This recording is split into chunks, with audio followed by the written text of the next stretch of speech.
Radhe, Jai Jai Shri Radhe, Jai Jai Shri Radhe. Sham. So this is March 19th, 2023, and Sunday Satsang. Anyone has any questions? I'll try to answer them. Any questions? Yandal. No questions.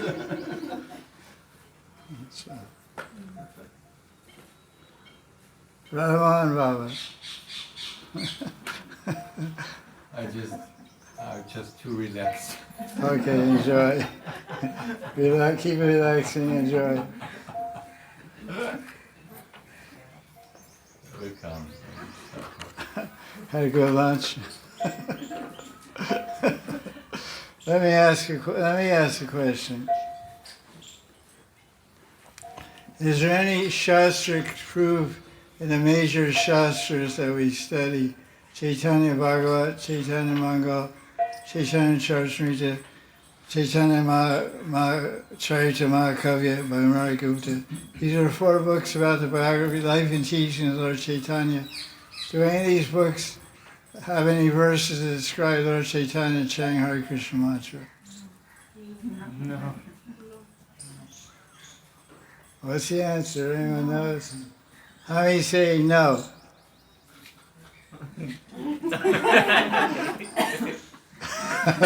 How many say yes? The balance. Undecided. First, somebody might ask, what are those books? That's even better. So it appears that the answer is in these shastras. You'll find in Chaitanya Bhagavat, if you read the entire book, you'll find about 5 or 6 mantras that Lord Chaitanya chanted in Kirtan.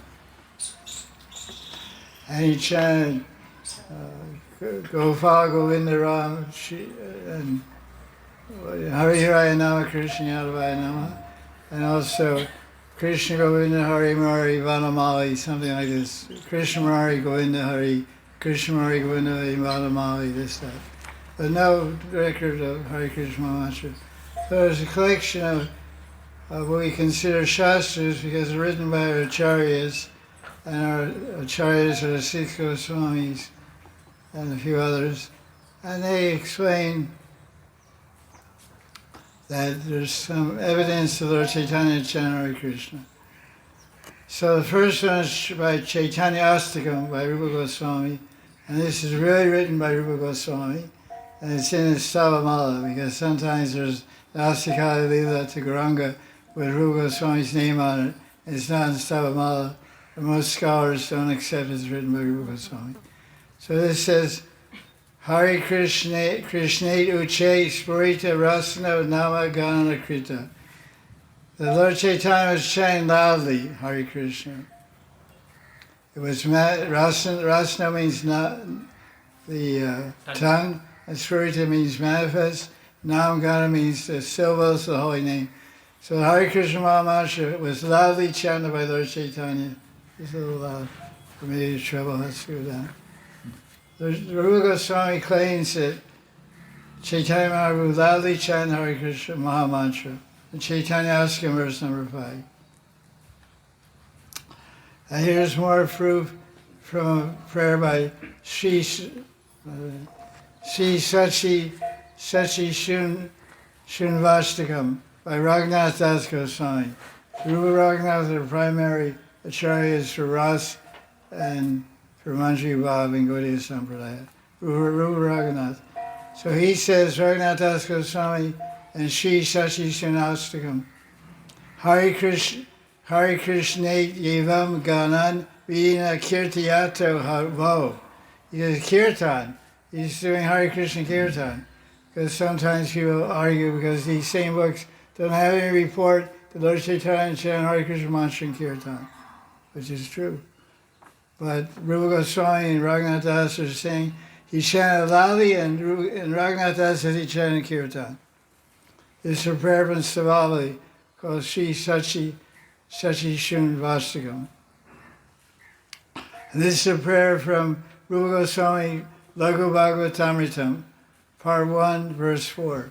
Sri Chaitanya Makod Girna Hari Krishnate Varnaka Majyanto Jagat Premnan Vyajantam Tada Vahaye. That from the mouth of Lord Chaitanya, the syllables Hare Krishna mantra were emanating, and he Majyanto Jagat Prem. He drowned the whole universe in praying. Wait, you're drowning? So we're in the universe, we're not drowning, but we have to keep shining. This is from Chaitanya Shatakam. Who wrote Chaitanya Shatakam? Prabhupada Saraswati.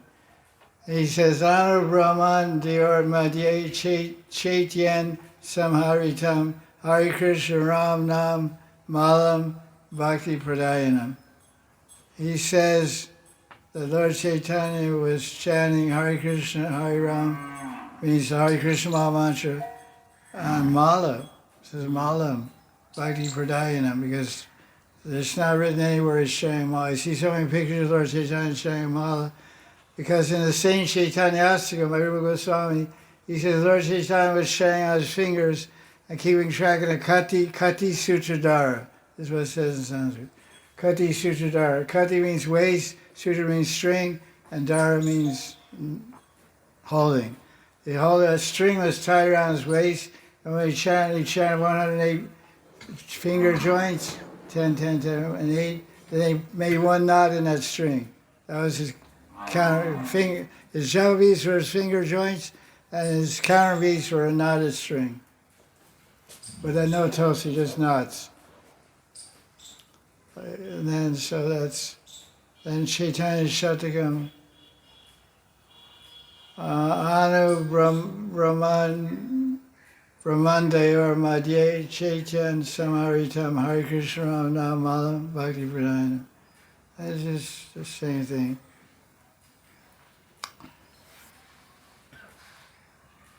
Lord Chaitanya appeared in Brahmanda, and he chanted Hare Krishna Mahamantra. And Chaitanya Shatakam, that's 79. Chaitanya Shatakam, 723.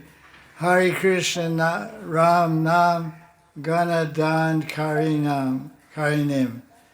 So the syllables and the song of Hare Krishna Hare Ram, which means Mahamantra, was given in charity by Chaitanya Mahaprabhu. Did you get it? You got the Mahamantra? Good. Start chanting. This is Chaitanya Bhagavat Adi Kanda, chapter 14, verse 145, 146. Hare Krishna, Krishna Krishna, Hare Hare, Hare Ram, Ram Ram, Hare Hare. A Shloka Nam Bali Laya Mahamantra, Shola Nam Bachi Shakshar A Tantra. You should chant the Tantras say these 16 names of Mahamantra should be chanted. Nam Bali Lai. Take the name and chant it. That's Lord Chaitanya. Then this is Chaitanya Bhagavat, Madhya Kanda, chapter 23, verse 77 through 78. Hare Krishna, Krishna Krishna, Hare Hare, Hare Ram, Ram Ram, Hare. Prabhu Kaya Lan, a Mahamantra, Iha Javagiya, Sabikarya Nirbanda. This Mahamantra, Hare Krishna Mahamantra, Javagiya, one should sing it and chant it and jab a fixed number of times. Sabikarya Nirbanda. Nirbanda means a fixed number, a Sankhya. 4 rounds a day, 16 rounds, 32, 64, etc. So there are many other stotras and astakams which refer to Lord Chaitanya's chanting, but not the exact words of Hare Krishna. They mention Hare Nam, Krishna Nam, or just Nam. But besides these verses cited above, we know from tradition of Gaudiya Sampradaya, in all the parivars of Gaudiya Sampradaya, one thing is common, is commonly accepted is japa and kirtan and Mahamantra. The only exception I know is that of the followers of Ramdas Babaji. They do not perform kirtan and Mahamantra, but they do chant Mahamantra japa. Nitai Gaur Radhe Shyam, japa Hare Krishna Hare Ram. Hare Krishna Hare Ram, for japa and kirtan Nitai Gaur Radhe Shyam. It's Hare Gaur Radhe Shyam. Japa Hare Krishna. That's nice. Nitai Gaur Radhe Shyam. There are conceptions chanting Nitai Gaur will give you attain a love for Radha Shyam. And it's true. It's a correct conception. But generally, besides that parivar, all the parivars and all the followers of Chaitanya Mahaprabhu chant in kirtan and Javamala Hare Krishna mantra. Any discussion or questions on what I read? Or what is going on here? Nothing? You accept everything? Yes. Okay, chat. Oh, I didn't turn it on. I have to get Do that. we have a choice? So we have a choice. We have a choice. The question is, we heard about the Lord Chaitanya was chanting Hare Krishna mantra in Kirtan and also in Japa from references from Prabhupada Saraswati's Chaitanya Sataka, Raghunath Das Goswami's Savali, Sachi Sutanvastika, and also Rupa Goswami Chaitanya Asya. We heard references about Lord Chaitanya chanting Hare Krishna mantra. And the question is, do we have any choice? Yeah, you can chant Hare Krishna, Hare Ram. You can start first by chanting Hare Ram, Hare Ram, Ram, Ram, and then second Hare Krishna, Hare Krishna. Or start first Hare Krishna, Hare Krishna. And after a while, you don't know what start, what came first. But you can have a choice, and your choice is given to you by your guru. So we don't believe in free choice. Everything is destined. Okay, Radha Shyam. What do you want to chant? What do you want to chant? Nimbarka Mahamantra? Jai Shri Radhe. Okay, that's good. Keep that. I give you full blessings to chant that. Radhe Radhe Jave Karo, Krishna Rasa Piye Karo. Radhe Radhe Radhe Radhe Radhe Radhe Radhe Radhe Radhe Radhe Radhe Radhe Radhe Radhe Jai Shri Radhe. Radharani ki jai. Nandakanta Bhagavan Shri Krishna ki jai.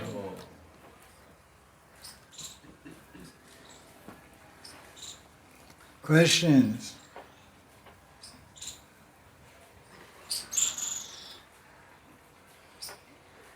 Okay, now. Oh, sure. Okay, now I sorted out. So, actually, it's supposed that the disciple is giving that what he got from his guru, right? Feeling bad. Now he giving to others or what he got from his guru. That's Yeah. the real disciple. I don't agree with that. You haven't heard that? Now, what's your question? Yeah, now it comes. So if you look, Madhavendra Puri, Ishwara Puri, they gave Shakiba, right? They gave Sakiba. Things like Madhavendra Puri.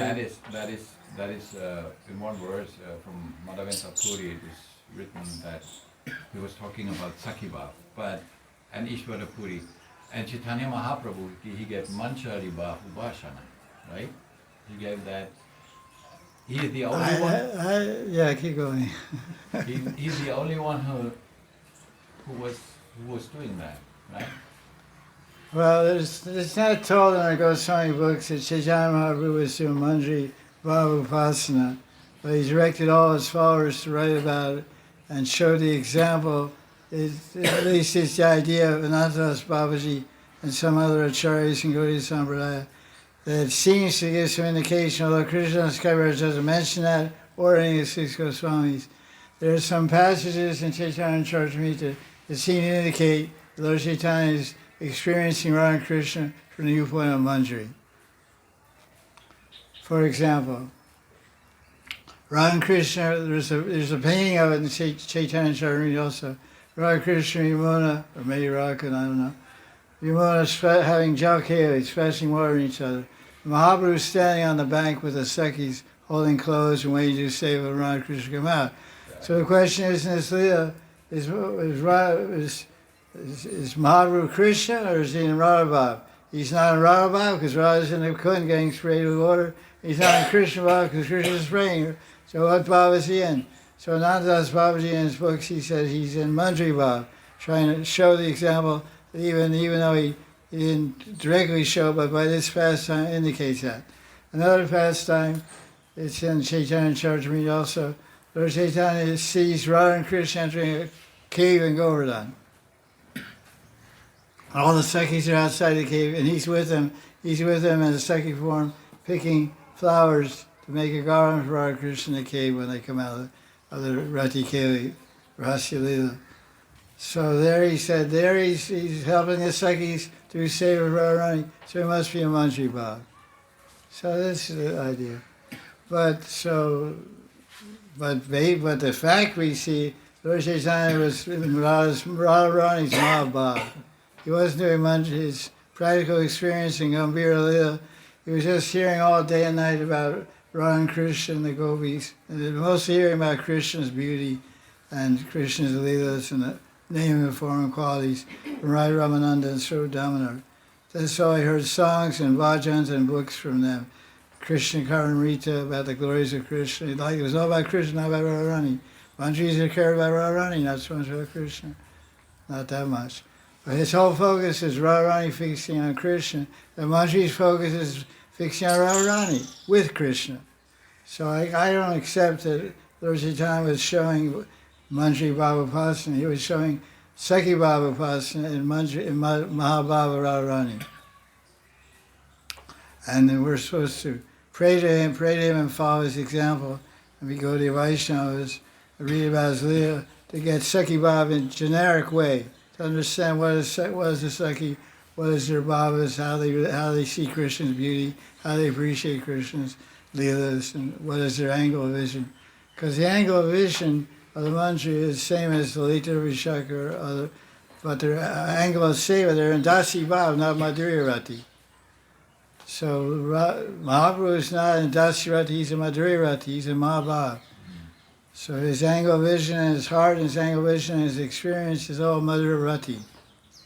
But the Manjaris, their Sthai Rati is Madhurya Rati, but their expression of that is Dasi. They're called Dasis. Kinkaris, Dasis, Yanacharanis, all these words mean they're Dasis, they're maid servants of Radharani. We don't read anywhere that Lord Chaitanya is a maid servant of Radharani. I never read anywhere. Have you? Only what you mentioned in Antya Leela, in Chaitanya Charitamrita, when he's standing outside on the shore. Yeah, that's one. Who is he in that moment, the Manjari? Well, that's your conjecture. But it's, we can accept it by Anuman, principle of logic, but it must be Shruti Praman. Shruti Praman, the Shruti is, of course, what is it?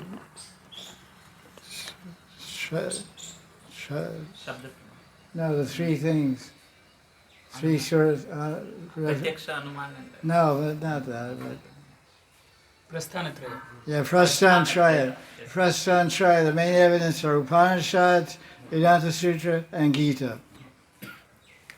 And so for Gaudiya Vaishnavas, these are our main source of references, including the Bhagavatam, and the Goswamis' writings, which are all based basically on the Bhagavatam, Laghu Bhagavatamrita, Brihad Bhagavatamrita. These are all commentaries on Bhagavatam by Rupa and Sanatan, and all the books of Raghunath Das are also expansions of the Madhurya Rati and 10th canto of Bhagavatam. So the six Goswamis writing, they don't say anything about this point. So our primary authority are Upanishads and Vedanta Sutra and Gita, and the writings of the six Goswamis, Krishnadas Kaviraj included, Narottam, Vishwanath, and Vrindavan Das Thakur, none of them say that he was doing Manjari Bhava Upasana or that he was in Manjari Bhava. It's the idea of Anantadas Babaji, which is in his books, so people read his books in English or Hindi or Bengali, pick up that idea and like it and talk about it and use it as an example. And we do too. But we should know what ground we're standing on. It's like walking on a lake that's not fully frozen with ice. The first snowfall, it looks like they're ready for ice skating. But you go out there and it's not thick, ice is not thick enough. You put your foot, you hear crack, crack, crack, back up real fast. We had a lake on the property I grew up with. My brother and I were always waiting for it to freeze and go skating. So what we say is that that's thin ice to tread on. You're treading on thin ice. You're walking on thin ice. You're on a lake with a little bit paper thin ice. You're going to have a cold shower pretty soon. Because we want to establish Siddhanta. Siddhanta, we have to have backing of the six Goswamis, primarily. Because they presented the Upanishads to us. They presented commentaries on Bhagavatam, which are a comment on commentary on Vedanta Sutra. The commentary on Vedanta Sutra is who? Is Vyasadeva Srimad Bhagavatam. So the commentary on Vedanta Sutra indirectly is the Sandarbhas written by Jiva Goswami. It's all based on the Bhagavatam, the whole Sandarbhas. And the Bhagavatam is a commentary on Vedanta Sutra, so one equals the other equals the other. 1 plus 1 is 2. Or 1 plus 1 is 1.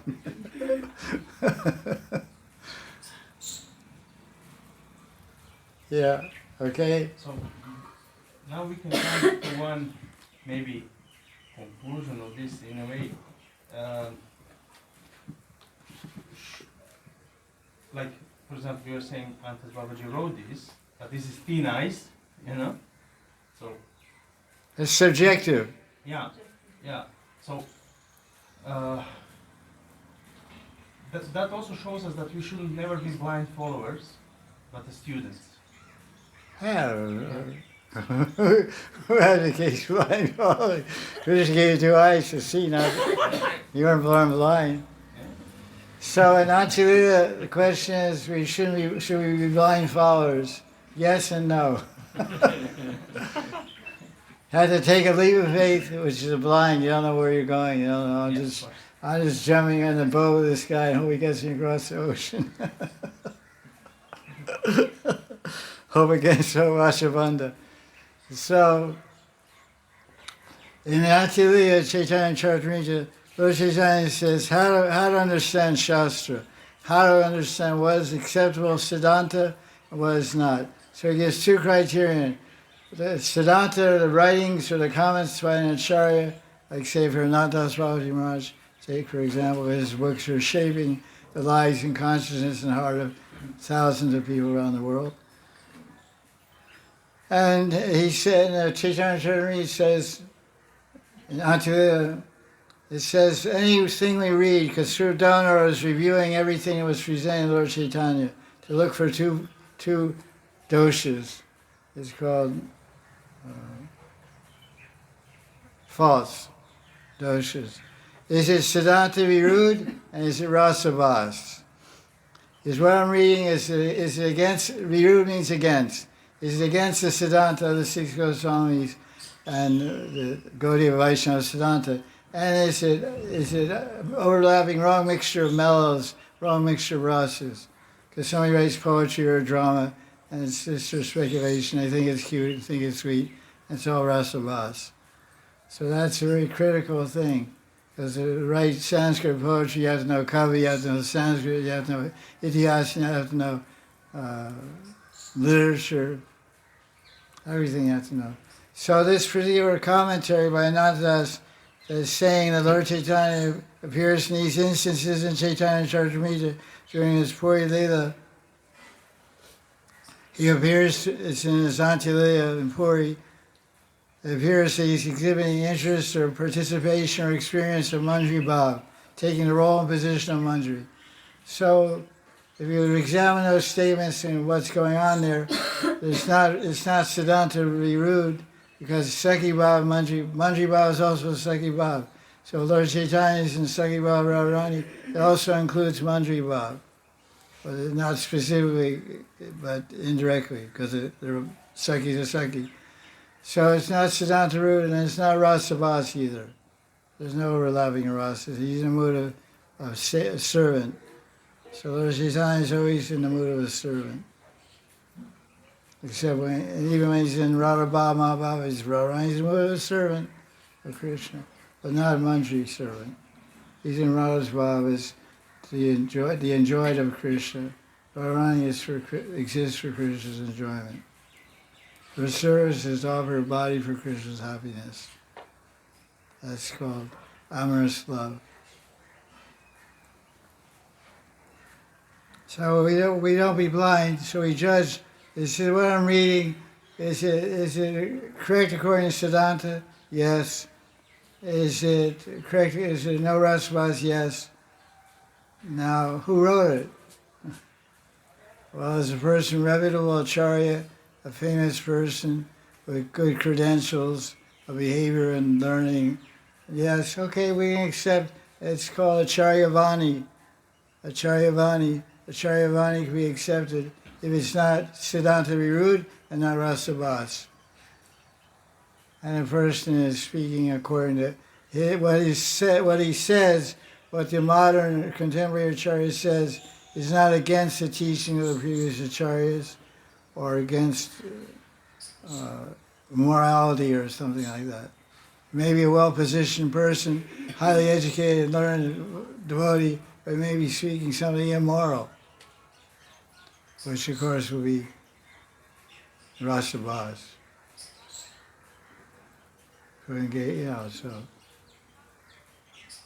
So I understand more about the idea. It's more clear.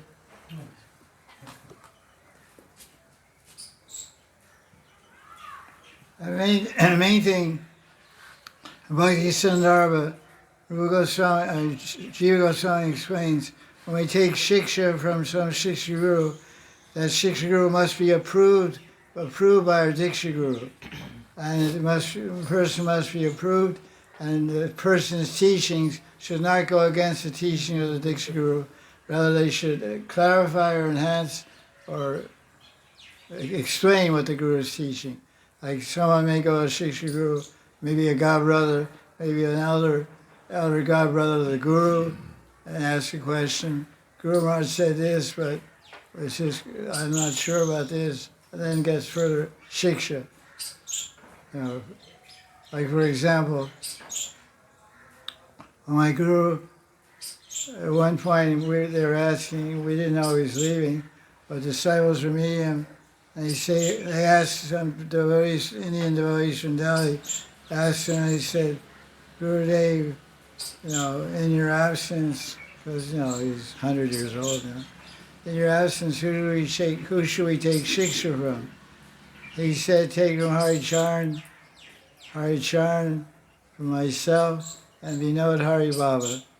It was Nityananda Paribhar, we're Vita Paribhar, but he had great respect for Vinod Hari Baba from Pili, Pukur, and Barsama, and he met with him regularly. They were good friends, very good friends. And Hari Charan is also a very good friend. He goes there every week practically, meet him.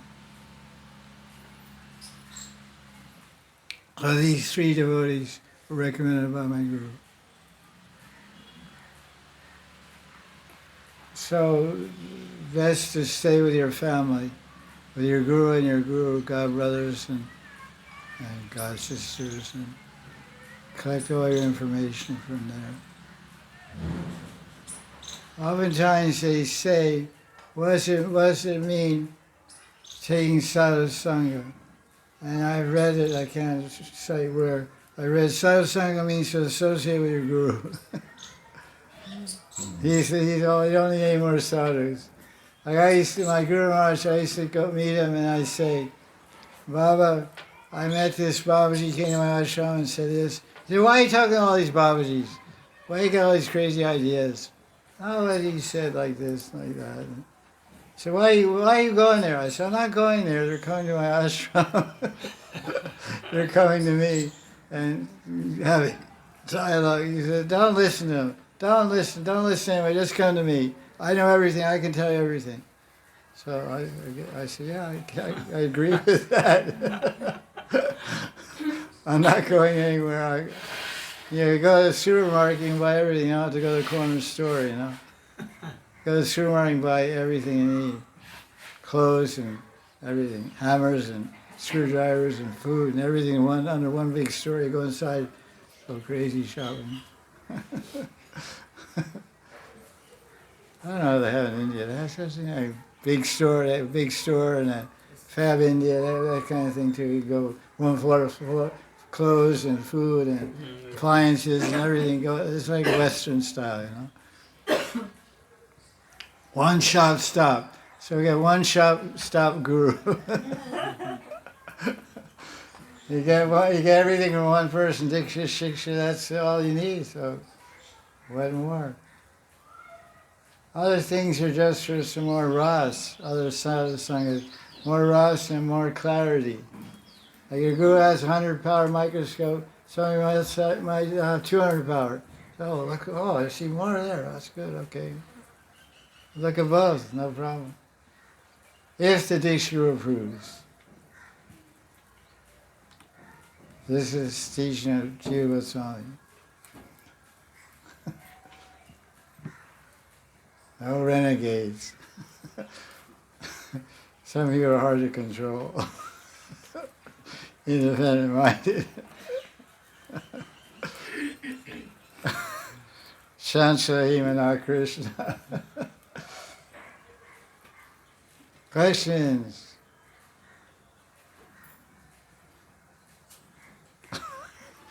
Arguments? Rebuttals? You have a question? I have some, but it's more not from Rasa side, but when Krishna comes and Kurukshetra happens, yes, it seems that after coming of Krishna and after ruling of Pandavas and Parikshit, the world should go up. It seems because like Krishna cleans all atmosphere and so on, but it happens vice versa. Like Kali comes and the world goes even more down.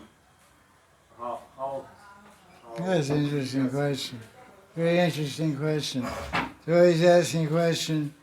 It seems that Krishna arranged the battle of Kurukshetra to eliminate all the demoniac forces and armies from the planet, also by killing Jarasan, or what was attacked 17 times? Jarasan, 17 times. Jarasan attacked Mathura 17 times in Mathura Leela, and Krishna killed all the soldiers. So the Acharyas say, why didn't he just kill Shishupal, Jarasan, and finish him off? He said, no, Krishna was using Jarasan to collect all the demons. Otherwise, Krishna has to travel all around town finding the bad guys. He got, Jarasan traveled all over India, got all the bad guys in his team, brought him to Mathura to get slaughtered by Krishna. So Krishna says, good deal. You bring it to me, boom, boom, boom, finish him off. He didn't walk around looking for demons. 17 times. So he wiped out 17,000 millions of soldiers in Mathura and 20, 30 million, I don't know, in Kurukshetra. So after all those demons were killed, shouldn't it be like heaven on earth? Because there's all devotee type people and Parikshit in charge and the good king and all that. So logically you'll say it makes sense, but yeah, it doesn't make that much sense. Because sense is one thing, that's called pratyaksha praman. Praman established by sense perception. But the Shrutis say something else. There's 4 yugas that the earth planet has to experience. Satya, Treta, Dwapar, and Kali. So the Kurukshetra battle was just to give a setback to the demons, but not because Kali Yuga started right after Krishna left. Krishna Svado Mo Bhagate Dharma Ganani Bisa. The first canto said, sages are asking, where's Dharma now Krishna left? He said, Puranarka Danodita. it says Dharma is found in the Bhagavad Puran. It's written like an ark. Ark means sun. Do not the light of the sun, the light of Bhagavatam will light up the earth. So Kali Yuga will have to come because it's told in Shastra. It's arrangement of Krishna of 4 yugas. Kali Yuga is a cleansing yuga. All the Gnostics and Pashandis get eliminated in Kali Yuga because they have to prepare for the next Satya Yuga. So all this is a bad age. The only good thing in this age is Hare Krishna, Krishna Krishna, Hare Hare, Hare Rama, Rama Rama, Hare Hare. That's the best, good thing, better thing, and best thing. Good, better, and best. So it's true, Krishna did eliminate a lot of bad, but he can't eliminate the yugas because that's his creation. And it's eternal. Maya Jagat is eternal. Spiritual realm is eternal. And karma is eternal, so jivas keep coming, going, manifesting, getting unmanifested, manifesting, getting liberated, manifesting, getting reborn. It goes on forever. So be among the unmanifest. Get liberated and don't be manifest again in the material world. Muktir hitva vata rupam surupena vavasati. Muktir hitva vata is Mundaku Upanishad. Mukti means giving up this body and accepting your swarup. Muktir hitva yata rupam surupena vavasati. Be fixed in your swarup. Give up this body. Hitva means give up. Mukta means to liberate, to give up. Mukta hitva yata rupam. This rupam gets, so that's where bhakti becomes. Bhakti becomes prema, you get liberated. No more manifestation in the material world. You accept your eternal swarup in the spiritual world and live there forever serving Krishna. Punarjama navijite. Once having gone there, you never return to this place. 4:9 of Gita. 15:6 of Gita. 8 chapter 13 and 14. There's 6, 7, 8 verses in Gita that say once you go to the spiritual world, you never come back. There's not itsy bitsy teeny weeny free will. Doesn't exist. Not told anyway. Choice. Maya looks good. If you're with Krishna and Maya bliss, nothing looks better than that.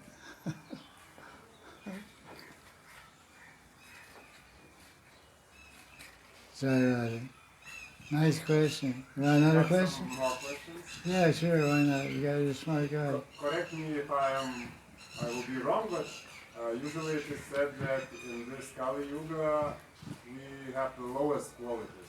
In other yugas people could meditate, they were more pure and so on and so on. So if it is true, and at the same time it seems that Krishna is giving the highest tastes in Kali Yuga, yes? Yeah, But definitely. Usually if you have the disciples, if you have disciples and students, you give the best and the most difficult things to the best students, yes? No, And now, no, to the lowest students. there's not worse or better. It's all kripa of Krishna coming through Guru. Krishna, all the movements of Guru are inspired by Krishna. So what exactly the question is? The question, is it true that these highest rasas are given only in Kali Yuga? They were not given in Satya Yuga, Treta Yuga. Well, the question is, in the previous yugas, Satya, Dwapara, Treta, Kali, the highest rasas weren't given. The highest rasas have always existed because these rasas are explained in the Upanishads. The Upanishads talk about rasas. And Gopal Tavani Upanishad, many Upanishads talk about rasas. So the Vedic literature talks about rasa, and rasa tava, and rasa upasana, worshipping rasa. But for other ages, people had no interest in these things. It says, Krite tad yajato, Krite tad yajat, no, ये ध्याय तो Vishnu त्रेतायाम Krite dayato vishram, त्रेतायाम यजतो मखै त्रेतायाम यजतो मखै द्वापरे Shatyam yajatomake, dwapare parachayam, kalotadhara kirtan. In the other ages, the emphasis, Satya was dhyan, meditation. People's orientation, people's svabhav, and their physical bodies, mental bodies, they were inclined towards meditation and attaining yoga siddhis or Brahma Suyuja. They weren't inclined for us. And Treta Yuga, the natural inclination of people was to do big yagyas, big homas and yagyas. And Dwapara Yuga, people were interested in elaborate and opulent puja, murti puja. So they weren't interested in ras. They're all in Shanta and Dasya ras. All the other ages, people are in Treta Yuga, Satya Yuga and Treta Yuga. Everyone was in Shantarati. And then in Dwapara Yuga, people evolved to Dasarati. So interested in being a servant of the Murti. So they're doing paricharya, means seva to Murti, cooking for Murti, bathing Murti, pujas, everything. Personal service. Only with Dasarati. No hearts or svabhavs or inclinations, anything more. But in Kali Yuga is the worst. Everybody's just interested in the Muladhara chakra. You know what I mean? Muladhara chakra is the main preoccupation. Other ages are interested in Sahasrapadma chakra, Satya Yuga, Sahasrapadma, doing liberation. So this is the age. So Krishna knows the ages, he knows the inclination of this age. It's a dark age, it's Kali means dark black, it's all full of lust, anger, greed. Krishna knows all that. So he gets in the worst disease, you have to take the most powerful medicine. It's called, in Ayurvedic medicine, it's called Rasayana. It's called Rasayana medicine. It's mixed with mercury, mixed with other things. Gold, Swarna Rasayana, Makar Dwaj Rasayana. Many kinds of very powerful medicines. If you take too much, you can die right on the spot. You have to take itsy bitsy. You take a whole body, you'll die. It's that powerful. So Rasayana, Ayana means life and Ras means the essence of, which gives the essence of life. It can make a dead man come back to life. That's how powerful Rasayanas are. So that's a powerful medicine. So we're totally dead to meditation. We're totally dead to yogis and puja. We're totally dead to puja. But somehow we like to sing and dance and get drunk. This is a natural proclivity in Kali Yuga. Sing, dance, eat a lot and get drunk. So Lord Chaitanya said, okay, good, I'm with you. Chant Hare Krishna, dance next to you, get drunk on Mahaprasad, sweet rice. These sweet rice out to here, Akantapurya. Akantapurya, fill your body up to the kanta, up to the neck.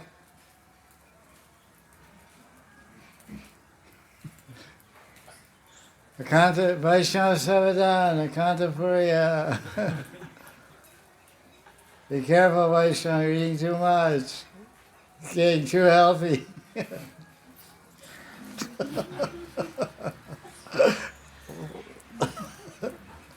Getting healthy? Okay, getting healthy, good. What else you want to say? Another question? Okay, another. Okay. When spiritual world is described playing pastimes, playing is one of the major activities, right? That's the only activity.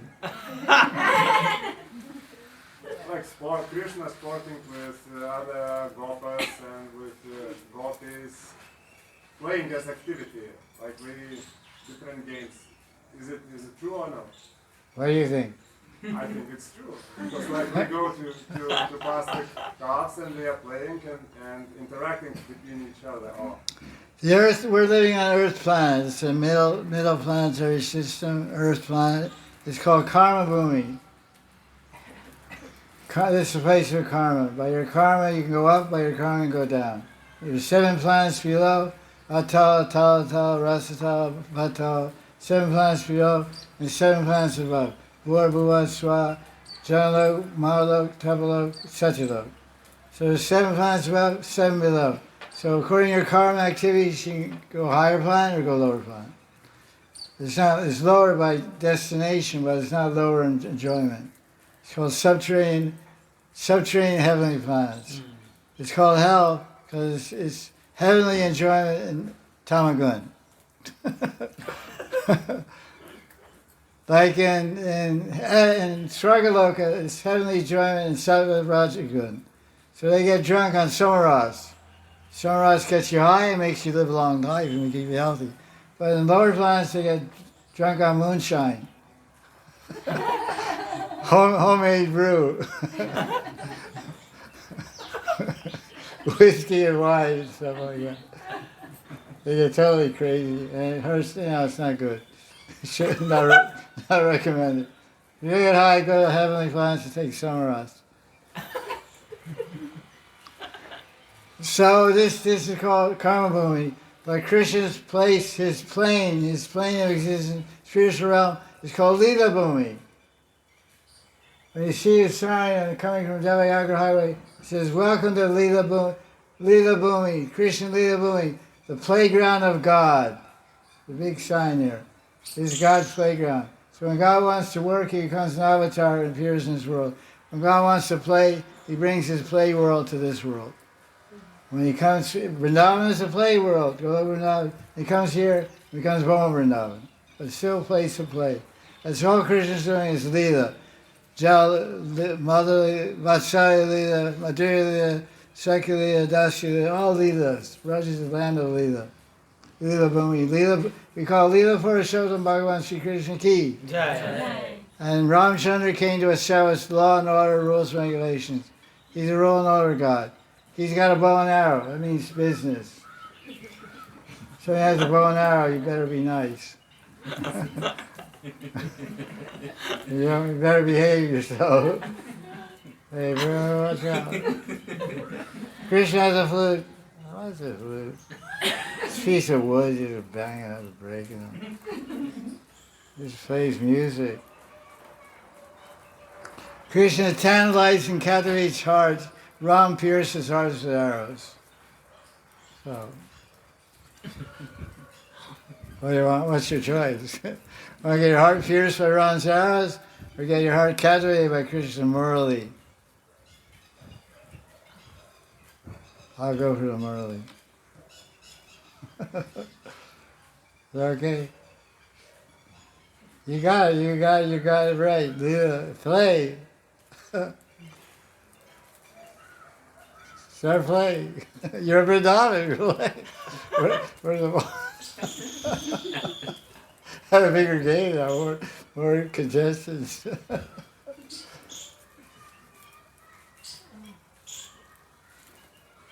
Okay, questions. Mani Manjari, you're alive? Okay, okay, just confirm it. Just overeating them. Acha, that's good, very good. Mahaprasad.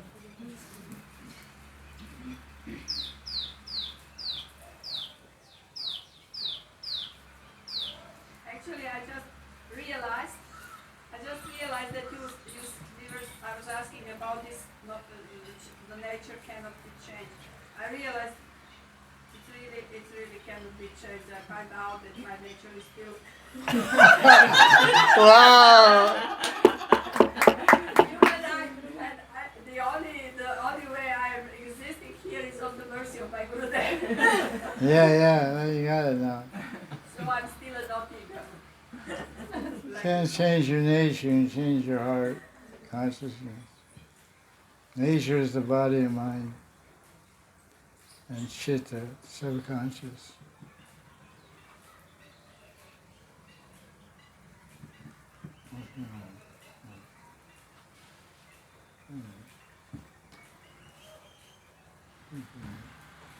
This is recording online.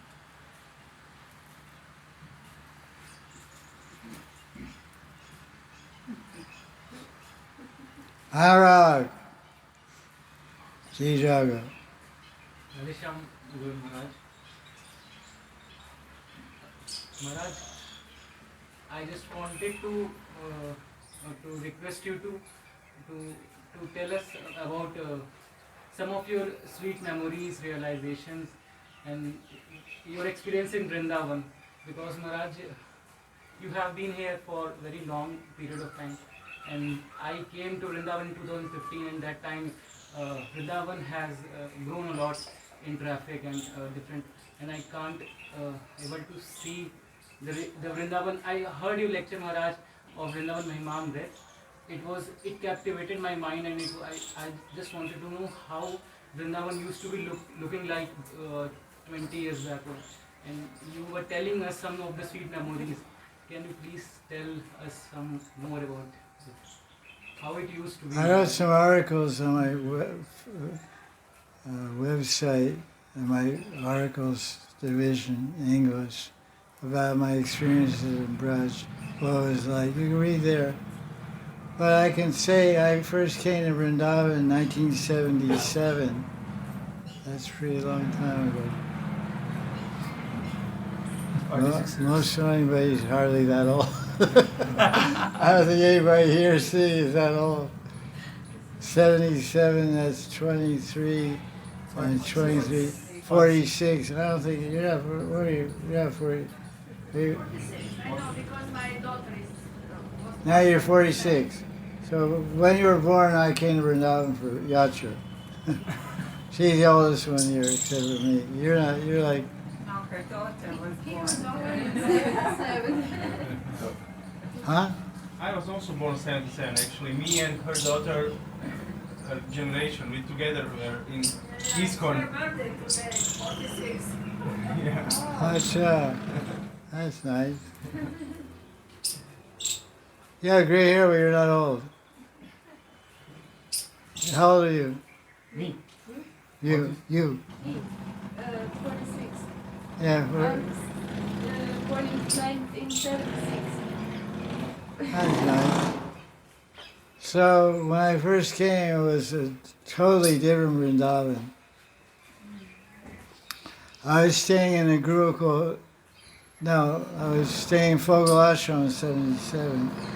And if you wanted to get a taxi, you had to call the Mathura and order a taxi. And then you go to Delhi and he would charge you, it's supposed to be 1,000 rupees from Vrindavan to Delhi. He would charge you 1,200 rupees. You said, why 1,200? How'd it come from Mathura? I said, well, that's your trouble. I left from Vrindavan, it should be 1,000 rupees. That's what I was told at the temple. I said, yeah, but they didn't tell you about the 200 rupees for my fee. Okay, what to do? You gotta get your plane. So there was no taxis in Vrindavan at all. Not one taxi. Now there's 100 taxis across from ISKCON. There's no auto rickshaws. There was no bicycle rickshaws. Pretty cool, huh? So people walked a lot. But it was quiet. It was quiet. It goes out saying. The only way to get anywhere was a tunga, horse cart.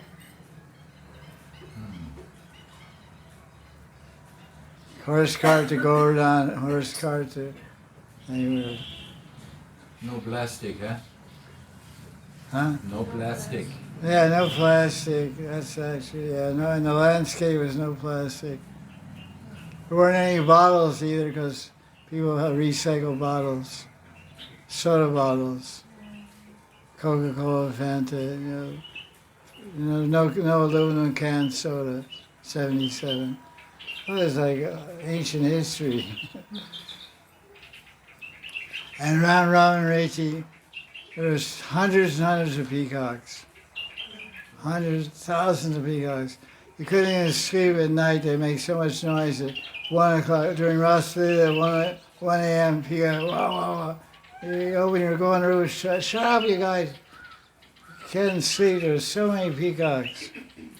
The whole backside of ISKCON was all forests and ashram, big ashram. Each ashram had like 5,000 square feet of property. one little couple rooms inside a big boundary wall, big trees like this. A few Babas living there, private family. Everybody had big property in Ramariti side. All the real rich people. And they had cars with shotguns, big boundary walls. It was very quiet and very peaceful. And downtown Vrindavan was so peaceful. In the afternoon, all the shops in Noy Bazaar were closed. From 12 o'clock in the afternoon until 5, 6 at night, all the shops were closed. Everything was closed. Everybody was home sleeping. It was too hot. But now they have AC shops, and they're open 6 a.m. to 12 p.m. or whatever. Crazy hours. Well, there's so many big trees. There are huge trees. Under Pricklemark, I remember so many trees. And Pricklemark, Vrindavan Pricklemark was all dirt everywhere around. It was just sand and dirt. The only place that had any paving was from Chedikar Road to Madhavan Colony turnoff. Madhavan Colony, Sunrock is called Sunrock Road. Go to Madhavan Colony. It's around Reti side. There's a little stretch about 500 meters. 500 meters was paved. On the other side, Balita Ashram, and the other side going backwards in the Pricklemark, it was all dirt, sand and dirt. Up until 1995 even. And it's changed so much, it's just like day and night. Radhakund, there are hundreds of trees around Shamakund, and Radhakund hanging over the Kund, and hanging over the Pricklemark, everywhere trees, so many trees. You see pictures on the internet sometimes. 1985, 1990, this is 1977. I first came to Radhakund, I stayed for 5 days. It was amazing.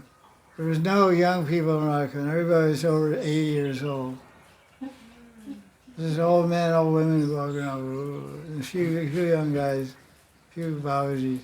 No grihastas, and just widows and babas.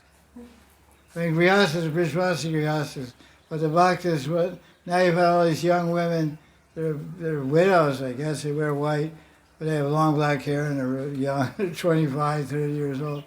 Maybe they're widows, maybe they could be widows, I don't know. But there was nobody like that then. Only old people came here. Old people, 60 plus, 70 plus. Very quiet. All the ashrams around Radhakund, there were no gates on the walls. You come anytime, you come at night, go in the temple, right? You go at night, sleep in the temple. No gates, no boundary, and the gates and boundary wall. Now every temple has got big steel doors on it. It's all locked up at night, and Babajis are inside, protecting themselves from gundas and dacoits and crazy people, terrorists or whatever. Any crazy thing can happen in Kali. Someone gonna get a machine gun, come around, shoot everybody. It's a crazy age, So it's more peaceful, more beautiful, more natural. The Yamuna River was flowing here until the year 2000, I think. They made a bridge, they made a dam in Haryana and blocked the Yamuna. Yamuna hasn't been for 22 years flowing in Vrindavan, except the rainy season. August, September, the Yamuna comes, they open up the dam. Too much water.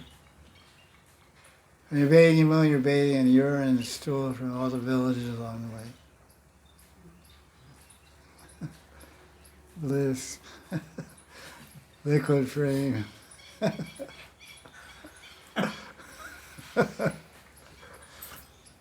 So it's like that.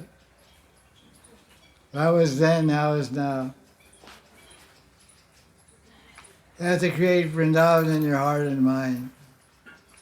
By your meditation, by your chanting, by your studies. Live in that Nitya Vrindavan. Because that's where we want to go anyway. We want to go to Nitya Vrindavan. This Vrindavan used to be very supportive of that Vrindavan. But now this Vrindavan is no similarity at all. Not at all. No Yamuna, everywhere trees everywhere roads and cars and buses and helicopters. It's crazy. When was the first time you came? 2006 or something? 2003. 2003. It's still pretty backward then, to some extent. Also different. Yeah. Anyway, Vrindavan is Vrindavan. Externally it changes, but internally it never changes. Yeah. This is Sandini Shakti working here. It's transcendental energy. And Bhakti is, this place is made of Bhakti. Everyone has an amazing experience. Almost everyone that comes here, they come for a day and go back to Europe or Russia or America or wherever. They come here for one day, they have some extraordinary experience. Some unforgettable feeling appears in the heart. I don't know what it is. It's Vrindavan. Okay, question.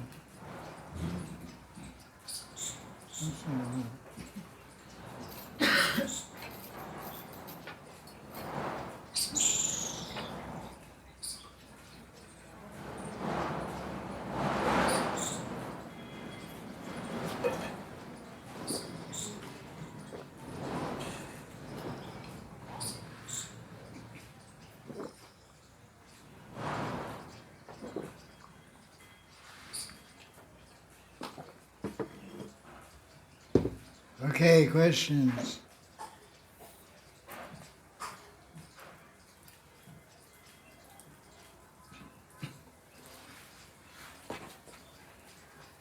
Yeah. Maharaj, it is said that Guru Krishna Prasad is by Bhakti Lada Bija. So does it mean that Bhakti is not there in the living entities? Because there is also one more verse which says that Nitya Siddha Krishna.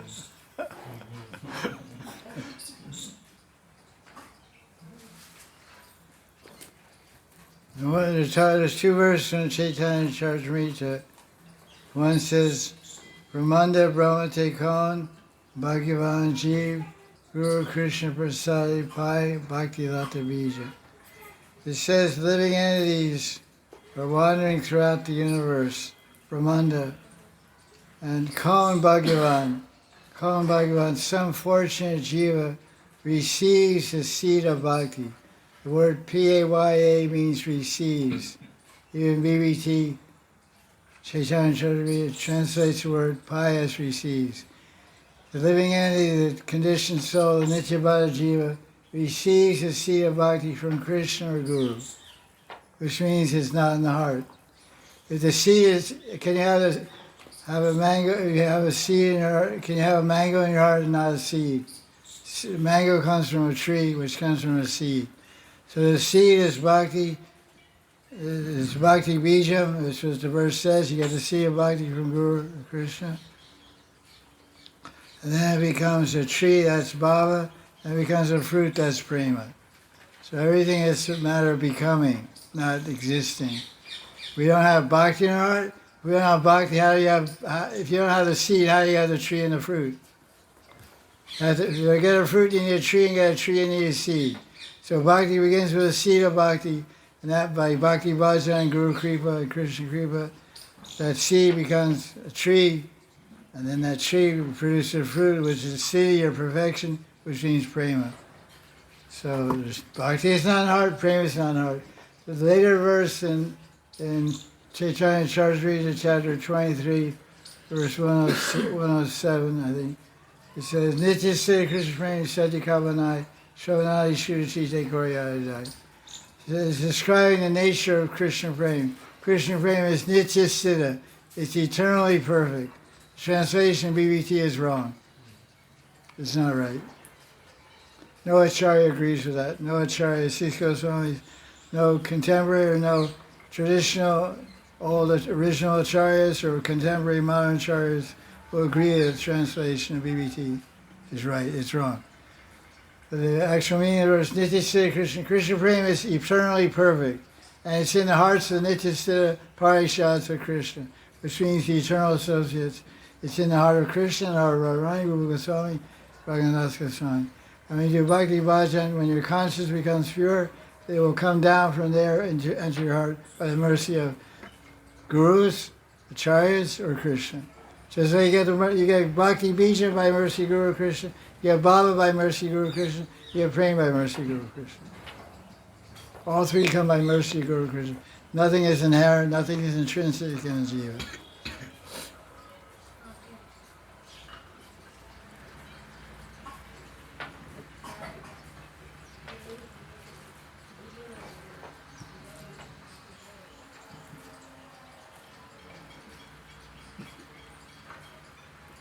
Shall we call it?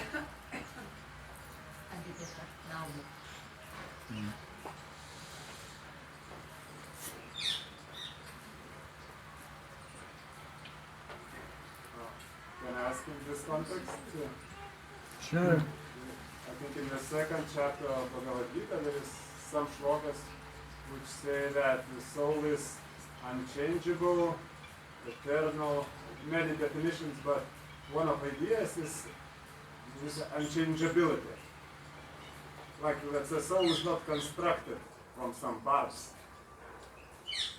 Yeah. So, but this idea that you get bija, it seems that soul lacks some essential part, the heart of itself, and it gets this heart, bija or bhakti, from outside. So, if the soul lacks some very, very essential part, so it's not unchangeable. Because when the soul gets bija, it changes very much. How to coincide that? Okay, the question is, it appears that the Atma, when it receives the seed of, it says in Gita, second chapter, the Atma is unchangeable, immovable, undividable, and undryable, unburnable, you can't moisten, you can't wet it, and it's all these different characteristics of the Atma. So it seems that when you get bhakti bijam, that's adding something to it, but if it's unchangeable, how can you change it by adding? Adding doesn't mean changing. Like if you add color, you add red color to water, it's still water, but now it's red water. You have a glass of water and put some red dye in it, or some cherry juice or something, and the water will turn red, but it's still water. You analyze it, still two hydrogen oxygen, H2O. Two elements.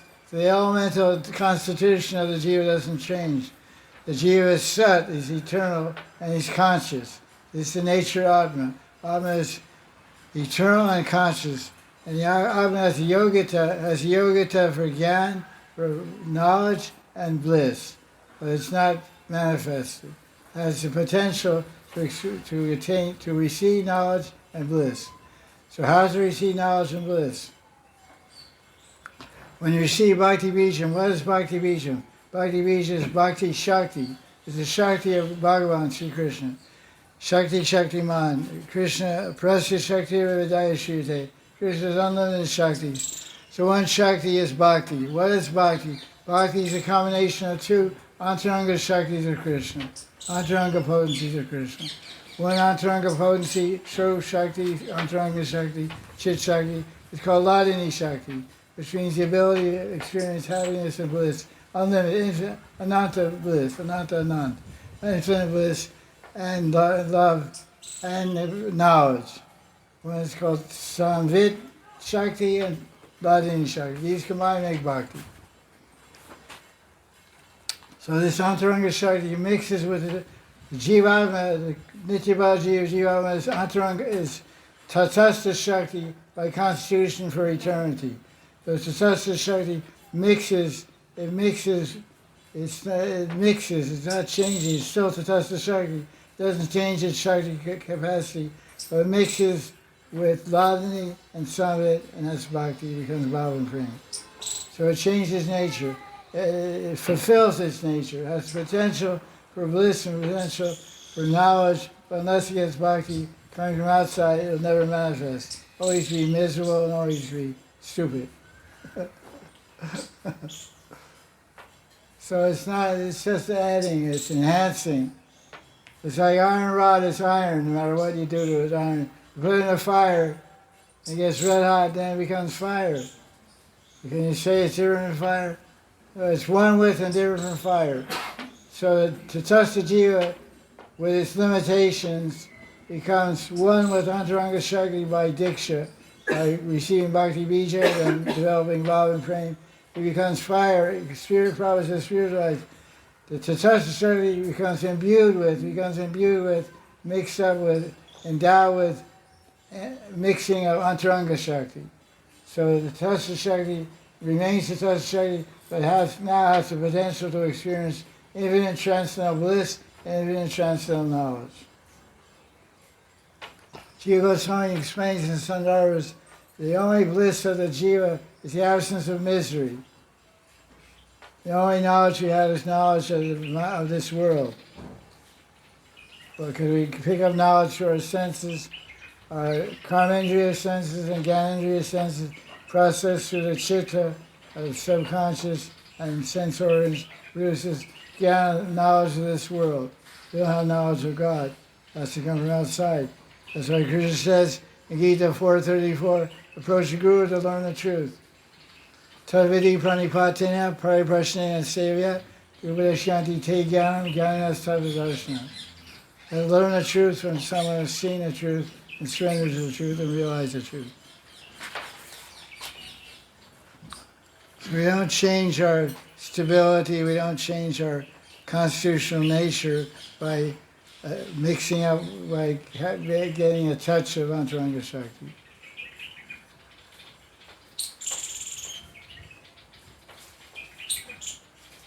Now we're a soul living in a material body. When we're liberated, we're a soul living in a spiritual body. Now the soul is covered with a body.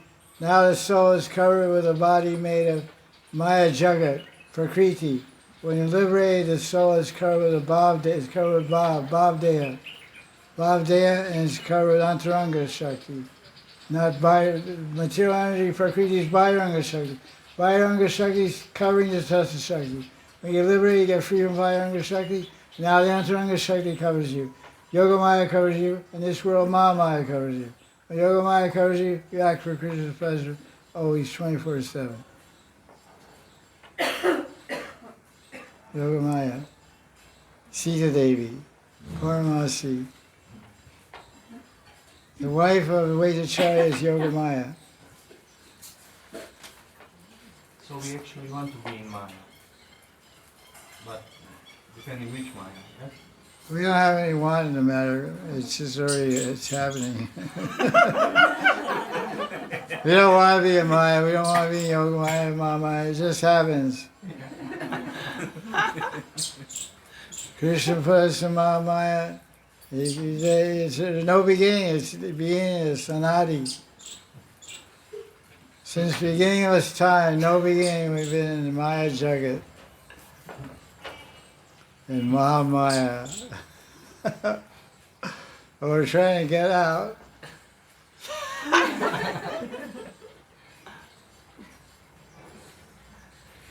Long road to liberation.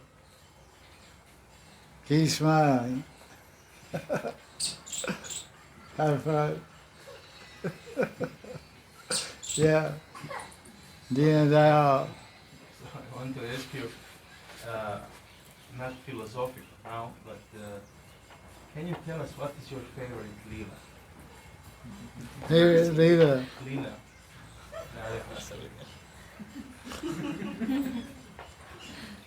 I don't have to record that. I'll answer your question. This question has been asked before. I mean, I remember, it reminds me, I'm going to give the same answer, but I'll tell you a funny anecdote.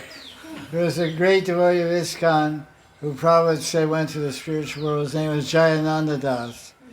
Prabhupada asked to make Rath Yatra cards, so he built first Rath Yatra cards, and second and third and fourth. He built Rath Yatra cards every year, and he better and better. So I was serving personally with him in San Francisco, and he used to like to eat prasadam very much, and like all this. He was a big man and had big hands and he ate a lot and did a lot of seva. He didn't eat and go to sleep like Anurag does. He ate big and did big seva, active seva, not manasic seva. Wait, no, there manasic seva, sleeping. So he would eat some sweet rice. He said, "Oh, this is the best prasadam I've ever had. It's not the best prasadam I've ever had." The next week it's going to be pineapple walnut halwa. Halwa with pineapples and walnuts, deep fried walnuts mixed in the halwa. It was fantastic. He said, "This is the best prasadam I've ever had." Every time he sat to eat, it was always the best he ever had. So we used to joke with him and say, every time he sat to eat, he said, "It's the best one." The best, he said, "Yeah, the last 24 hours." The last 24 hours is the best thing I had. So you're asking what's my favorite Leela. So last time I said Ras Leela. So now I'll say Jal Kali. No, I'll still say Ras Leela. Ras Leela has so many levels and so many depths of emotions and feelings. All the rasas are there. All the Gona rasas and Hasya ras and every ras is there, and so many tastes and flavors. It's unlimited kaleidoscope of ras and bhav and bliss in the Ras Leela. All the acharyas bring out so many beautiful points and commentaries. So I gave class on Ras Leela 2012 to 2018. It took a few years to do it. Went through all the 5 chapters of Ras Leela. And covering all Acharya's comments. It was a blissful experience. Well, in Kartiki Purushottam month I started 2012. I gave class 2 hours a day. That was really bliss. It was broadcast on Indian television, Sadhana television. It was a religious channel. I don't know if it still exists, but it was pretty popular then, Sadhana TV. It was in the morning from 6 to 7, which everybody's sleeping, for 1 hour. But then they split into 2 shows, and the evening was 8 to 9, which is a very good time, very good time. 150 million people were watching every day at night. That's pretty good. They told me, they sent me a letter. That's nice. 5 million people on computers around the world. TVs in India, 150 million. It was a nice experience. A Hindi subtitles. I spoke in English, obviously. A Hindi subtitles.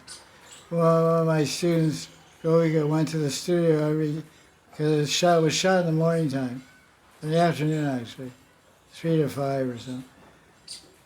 Then we went to Delhi, and she went to the studio in Delhi and simultaneously made a Hindi translation. So when it was broadcast 1 day late actually, it wasn't live. Next morning it was there, and that night. It was 1 day behind. She was stay up all night, not a few hours, making all the Hindi subtitles, everything I said.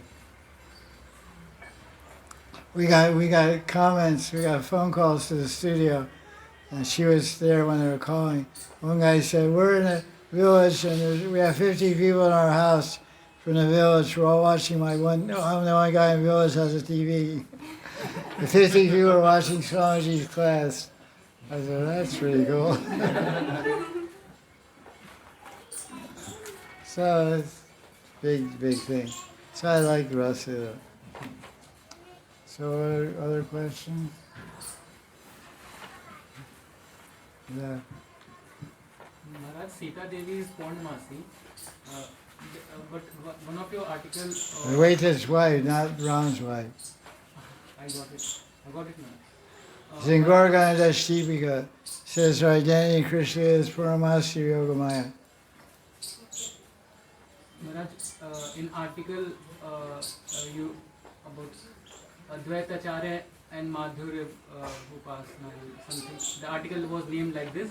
I was reading that article in which you said Advaita Acharya is a Purnamasi.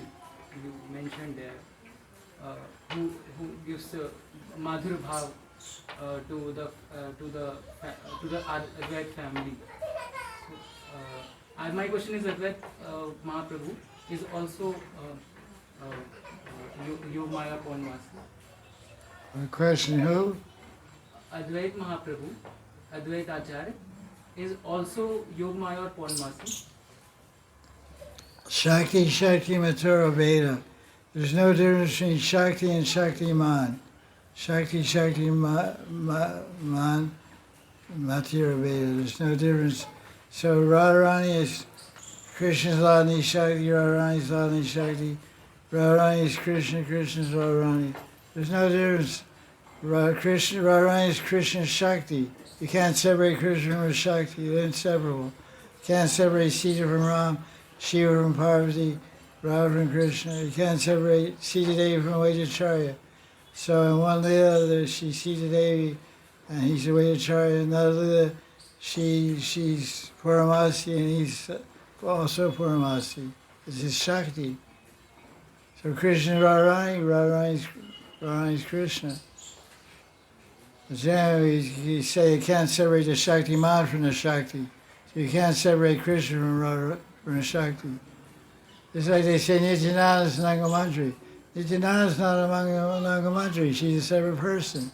But it's his energy. It's energy of Ladni Shakti personified as an Nangamantri. It's Balaram Shakti.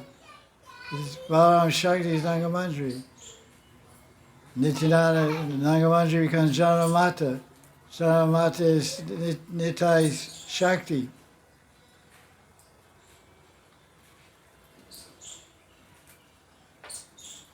Vaita has different srups. He has srup and Vatsai Ras is Purnamasi Yogamaya.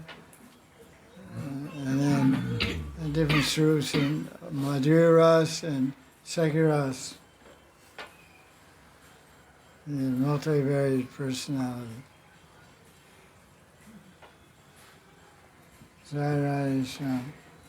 Any questions? No. Any more questions? Yeah, okay. So in 4th chapter Bhagavad Gita, Krishna is telling I have para and apara Shakti both. But advanced devotee, like who are advanced, he doesn't see material world like it's separate. He sees everywhere Krishna or something. It's only from the vision of the jivas it is the case, like para and apara Shakti. It is not from the vision of Krishna or devotees. The spiritual potency and material potency always exist, but the question is that one becomes a Mahabhagavat, he has the ability to have darshan of Krishna, so he sees Krishna in everything. 6th chapter of Gita, 6th chapter, verse 30. Yamam Vashi Sarvacha, Vashyam Sarvacha. One sees me everywhere and sees everything in me. I never lost him, he's never lost to me. 6:30 Gita. So one becomes like that, there's no more showing spiritual energy for him. So you're saying? Yes, I'm asking, does he know that material energy is there? You know, he's aware, he's not blind. The self-realized soul is aware he's in the material energy. He's aware, but he doesn't know his connection with Krishna. He sees everything connected with Krishna. Like someone asked Prabhupada, does it mean he's walking around seeing Krishna makes it a little hard to drive your car? You're driving down the road, you see Krishna dancing on your hood of your car, you know? Krishna,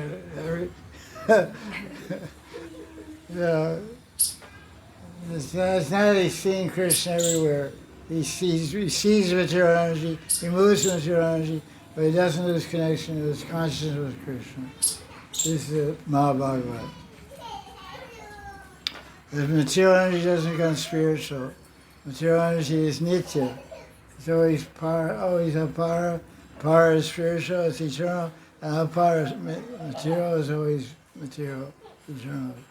So his vision, he doesn't see anything disconnected. He sees everything connected to Krishna.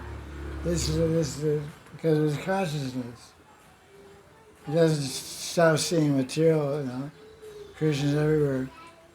I pick up an apple. This is Krishna. I can't cut the apple.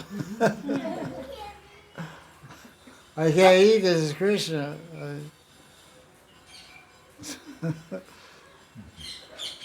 You're seeing Krishna everywhere. Krishna apple. I have to eat an apple. I have to live. I'm not Bhagavad. I have to eat. So I have to cut the apple. I can't cut Krishna. Then you go a little crazy. You start seeing like that.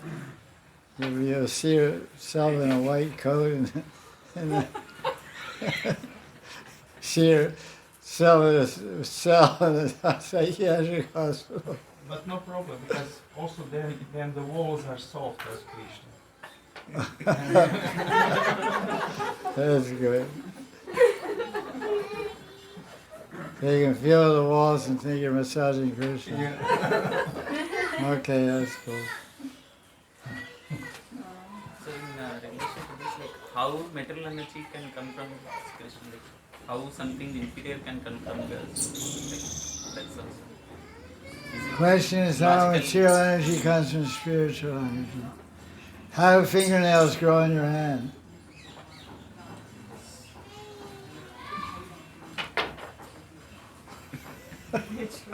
Fingernails are not live.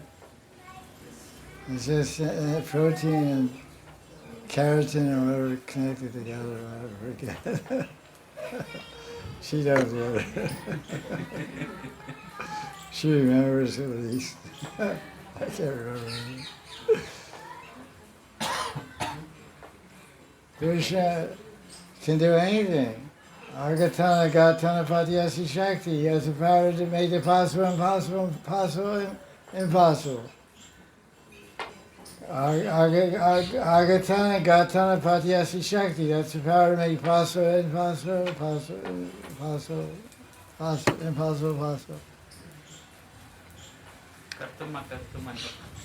That's another thing. Yeah. Kartam Kardavanya to Kartam. Saishvara. This in Sandarbhas Rajiva Goswami. Krishna Kartam can do it this way or Akartam. You can undo it, or you can do it Anya Kartam, you can do it another way. How? Why? Because he's Ishvara, he's the controller. He can do it. So why is Krishna doing like that? You do it like that, you also do it like this, you do the opposite. Oh. That's why he's God, he keeps you guessing. You can figure him out, he's not God. Then you're God. Or he stays one step ahead of you.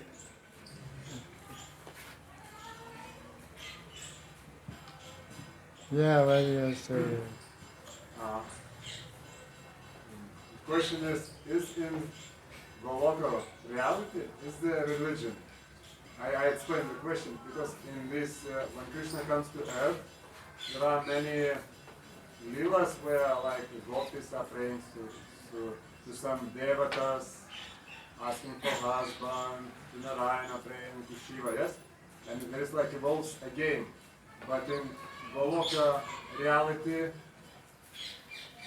I haven't heard, but perhaps there is no like praying to Shiva or some demigods, or are they somehow existent in the mind? How religion, we have this sphere of religion, like upper layer in this world, but in Goloka, does it exist like some conception or some reality? Okay, he's asking a question about the gopis when they're in Boma Vrindavan. They're worshipping Sridev and Gauri and Shiva and Kalyani and different devis and devatas. Does such a thing exist in the spiritual world? Because here we worship these higher beings. They live in the higher planes of existence and have supreme powers that can influence our lives and change our fortune in life if they favor us, because they have a higher plane of existence. So is there planes of existence in the spiritual realm where the devatas and devis live in a higher part of the spiritual realm? First of all, In Brahma Samhita, Lord Brahma, and also in Laghu Bhagavatamrita by Rupa Goswami, other books, he explains that devatas and devis are in Goloka Vrindavan in the spiritual world.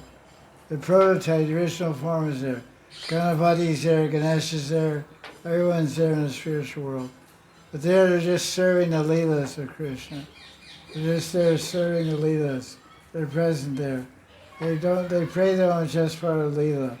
They're not getting any, they're not doing anything, they're there. They have a form just like Krishna has a form, Shiva has a form, Brahma has a form, they're all there in the spiritual world. Every devata is in the spiritual world. And they just be part of the Leela. Radharani has to do Surya Puja so in Gala has to meet Krishna. So she got Surya Puja. They're just there. There's no higher lower level in the spiritual world. It's called Sarvagata. It's like the jiva is overrating this one body, Sarvagata in terms of this one body, and Krishna's Sarvagata in terms of the universe, and the spiritual realm is Sarvagata. It's described in the first Adi Lila Chaitanya Charitamrita, 5th chapter, 18th verse. It describes nature of Vaikuntha and Goloka Vrindavan. It says, Sarvagata Ananta Vibhu, says Sarvagata Ananta Vibhu Upari. The spiritual realm is everywhere. It's everywhere. It's up, it's down, it's everywhere. It's Goloka Vrindavan. And it's Ananta, it's unlimited. Its Vibhu is great. Upari means it's up and it's down. So there's no planet.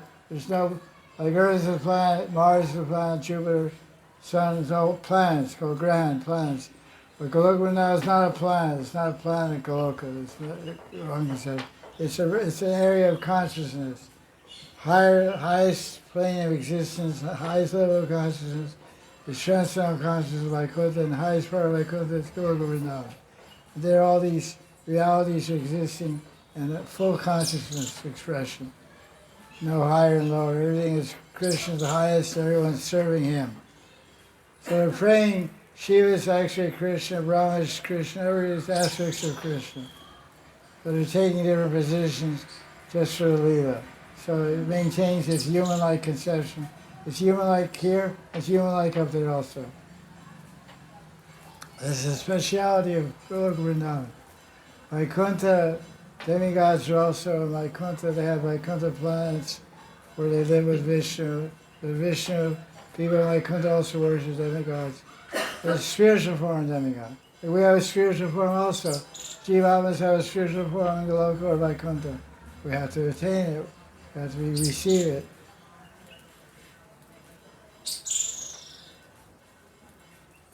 They don't have any powers to do anything. They're just part of the Leela. Just for Leela. Like the gopis worship Kalyani, you get Krishna husband. That's just Leela. To make it look like the human Leela. They don't have to worship anybody. Krishna be their husband because they have Bhav. They have Madhurya Bhav and they're pure. So Krishna becomes their husband. Marry them by Gandharva, by exchanging garlands in the forest. Become my husband and wife, just give a garland, I give my wife.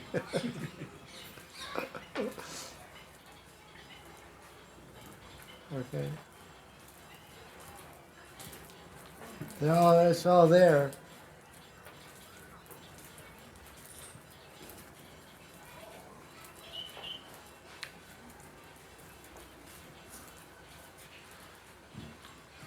So, here in the material world, the soul is inside the material body.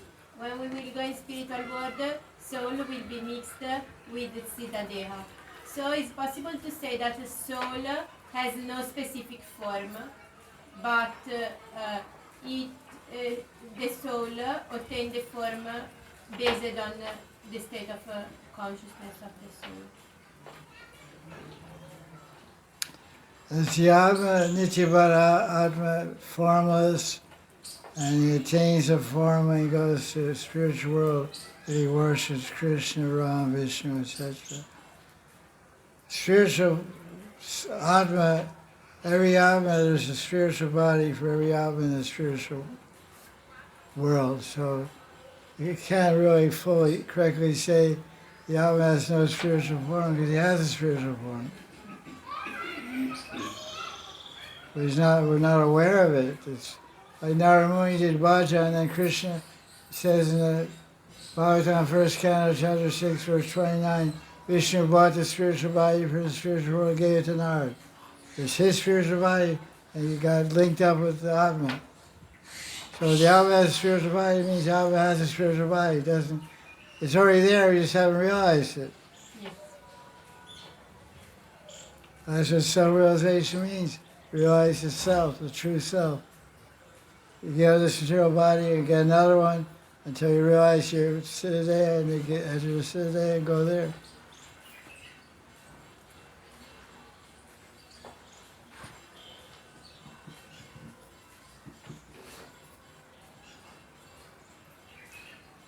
Yeah. Whereas from Gopal Champu, it appears that gopis are married to Krishna in the scripture verse. Is it so? Question is, Gopal Champu says in his material, in Maya Jagat, in the Bhoma Vrindavan, Prakat Leela of Krishna, Krishna has Parakya Bhav relationship, extramarital loving relationship with the wives of the cowherd men. But Jiva Goswami says in Gopal Champu, in Goloka Vrindavan, in the spiritual realm, Krishna has Swakya Bhav with the gopis, he's married. So what is the situation here? That's Jiva Goswami's idea. And in the same book, Gopal Champu, there's verses where he says, some of the statements in this book are my own statements, and some I've written for the happiness of others. Jiva Goswami called the book Gopal Champu because he had a very good Brijvasi friend named Gopal Sharma or something like that, the Brijvasi friend of Jiva. And he was a staunch believer that Krishna is married in the spiritual world. So when Jiva Goswami is writing that Krishna has Swakya Bhav, means married lawful wife, gopis are married lawful wives in Goloka Vrindavan, he's writing that for the opinion of others. But Vishwanath Chakravarti Thakur says that the gopis have Parakya Bhav in this world and in the spiritual world, which means they're not married to Krishna in this world, and the gopis are not married to Krishna in the spiritual world.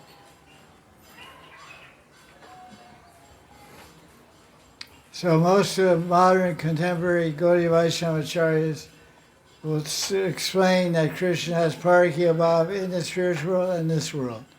Jiva Goswami is the exception to the rule. Vishwanath Chakravarti and all other acharyas say Parakya Bhav is in this material world and the spiritual world. Jiva Goswami is the exception. But it's not clear because he himself says that some of the things he written in that book are for others, and other things are my statements. So which is his and which is for others is not clear. But apparently, what Jiva is good, because all the other acharyas that go to Sampradaya say that Parakya Bhava is in, Krishna is not married to the gopis in the material world or the spiritual realm. And so that would assume that Jiva Goswamis are ultimately of the same idea.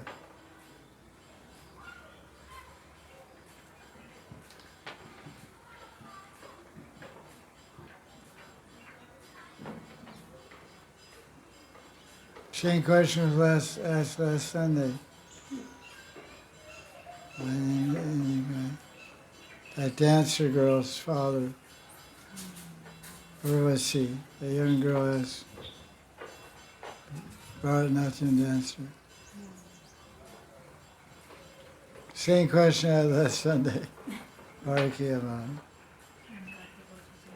Yeah. Whereas in previous Kali Yuga, Gaur Narayan comes. So how he is different from... What's that? Gaur Narayan comes in previous Kali Yuga. How is he different from... How he is different from Gauranga Mahaprabhu, and what is the reference for this? I never read anywhere in Shastra the Six Goswamis about Gaur Narayan. That's an idea of modern contemporary acharyas, not from the Six Goswamis. Not from Narottam Das Thakur, not Vishnu Chakravarti, not Chaitanya Bhagavad, not Chaitanya Charitamrita, not Chaitanya Mangal, not Bhagavatam. It says that Chaitanya Mahaprabhu appears in the 28th Yuga cycle after Krishna appears, 28th Yuga cycle in the day of Brahma, where Chaitanya appears after Krishna, Bhagavan Sri Krishna appears. And he preaches non-Sankirtan Raghunika Bhakti. These are two, and came to experience Radharani's love and taste for happiness and experience her Mahabhav. There's nothing written about other Kali Yugas. It just said in the name-giving ceremony of Krishna in 10th Canto Bhagavatam that Krishna appears in different. Gargarishi told Nanda, your sons appear in different colors in different yugas. He's appeared in a white avatar, red avatar, and the golden avatar in Kali Yuga he appears as golden avatar. That's all he says. Doesn't say Gordon Ryan.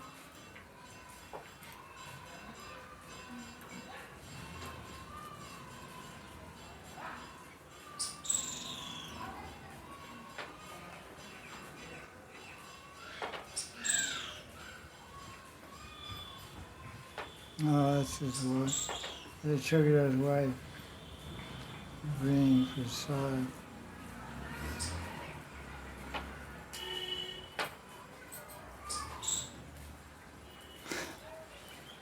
Daughter's marriage. That guy cooked. My next door neighbors who cooked. I asked my sugar, he's the most well-known man in the village of Radhakrishna. Because he's in his category, he's considered a Brahmin.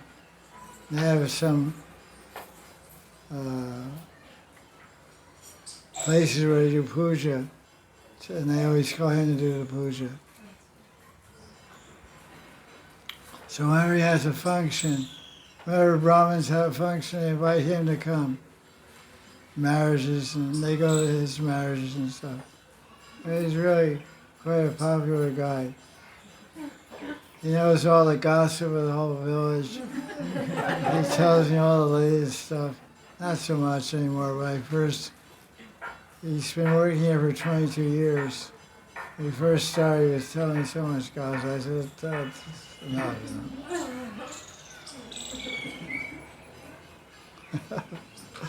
I said, tell me how I could talk.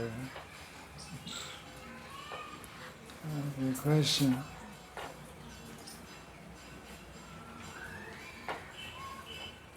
Yeah. Maharaj, is bhakti self-manifesting and it comes by mercy of sadhu or Mahat Kripa, or it also comes by the mercy of Krishna? What's the question? Is bhakti self-manifesting, or it comes by the help of sadhus, or it comes by the help of Krishna? Three options. In Madhuri Kadambini, it is said that bhakti is self-manifesting, uninterrupted and causeless, and it comes by the mercy of sadhu or Mahat Kripa. So, and in last Gaur Purnima, on Gaur Purnima lecture, you were saying that Raganuga Bhakti comes by the mercy of Bhakt, mercy of pure devotee sadhu, and mercy of Krishna. So how to understand this? Bhakti is a mercy of Krishna or mercy of sadhu, or both? Okay, not self-manifest. Madhuri Kadambini says it is self-manifesting, but on the other hand, Okay. Madhuri Kadambini says bhakti is self-manifesting. Bhakti comes from bhakti.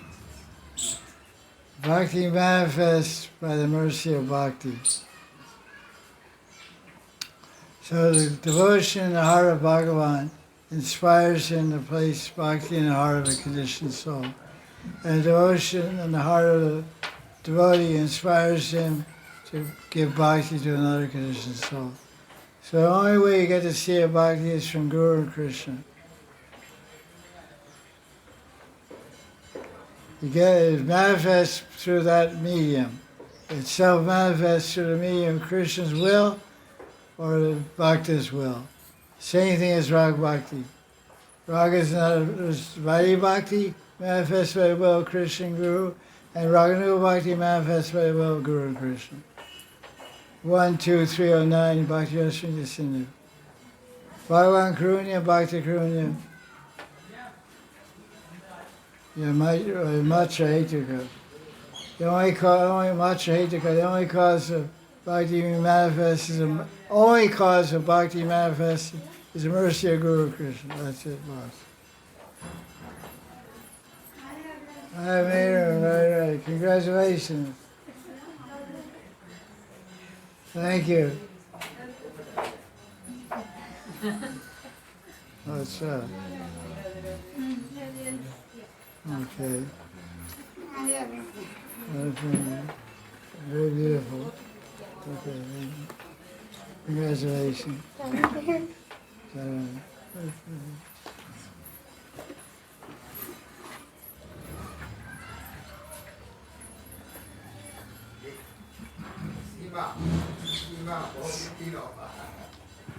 So, Bobby and Seema, there's 3 daughters all married now. Jai very good. Thank you, Jai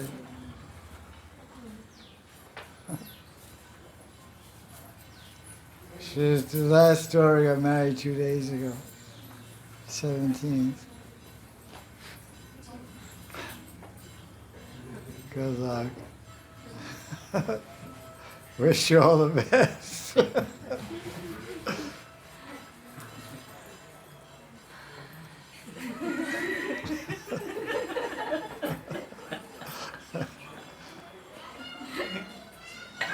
Question, what time is it? 41. Right. 4:51. 51.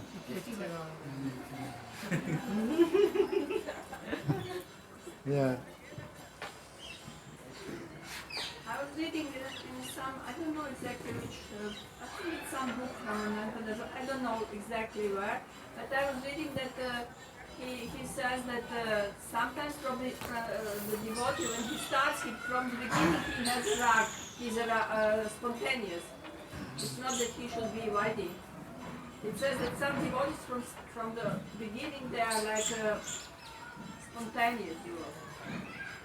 So what's the question? So is it actually possible, or because you said that this spontaneity you should also got from Guru? So. The question is, in a book by Vishnu Chakravarti Thakur called Raghvardhana Chandrika, he explains that one can start Raganuga Bhakti from the beginning of Bhakti sadhana at the level of Nartanivriti. Is that true? Yes, it's true. And what is the cause of that? It's called Praktana Samskara. It's a samskara created from last life by the mercy of Guru Krishna. The person got bhakti and practiced Raganuga Bhakti in last life. So they have a samskara, a tendency to practice Raganuga Bhakti again. So in this life they take to it automatically. It's not spontaneous, so you just like blows up. There's a cause to everything. The cause is this life or last life. So when one begins Rag Bhakti in the very beginning of bhajan, means the cause is last life. If he hasn't met Guru. Because he has the rag from last life and his chitta carried over to this life and inspires him. 6th chapter Gita verse 44 says, Yoga Vyasena Riyate Yavasho. One automatically is attracted to practice from the heart, when it's automatically attracted to practice they did last life. Purva Vyasena. Purva Vyasena means prior practice. Abhyasa means sadhana practice.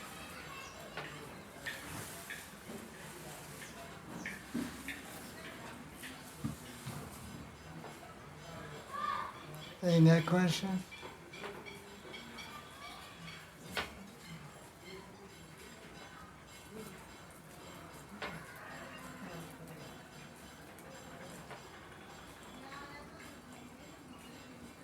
Yeah.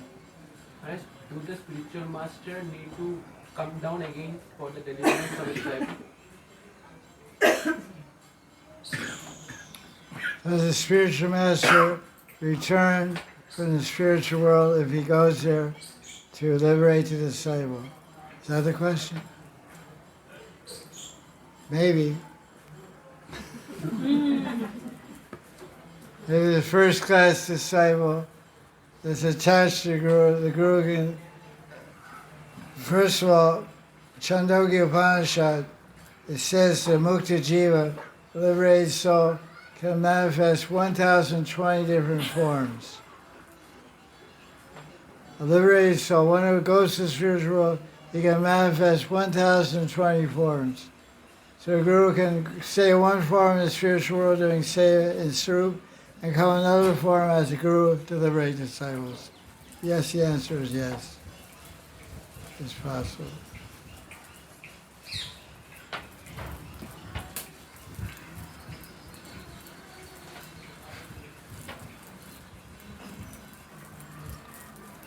"1,020 forms." Chandogya Upanishad.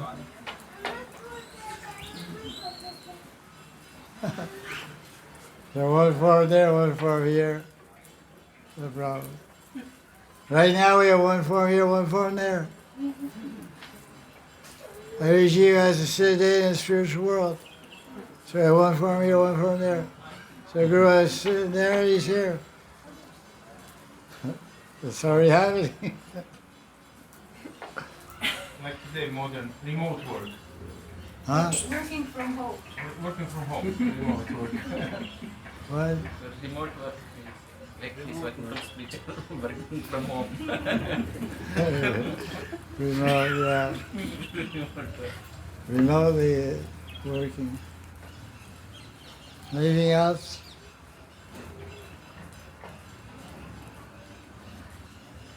Question?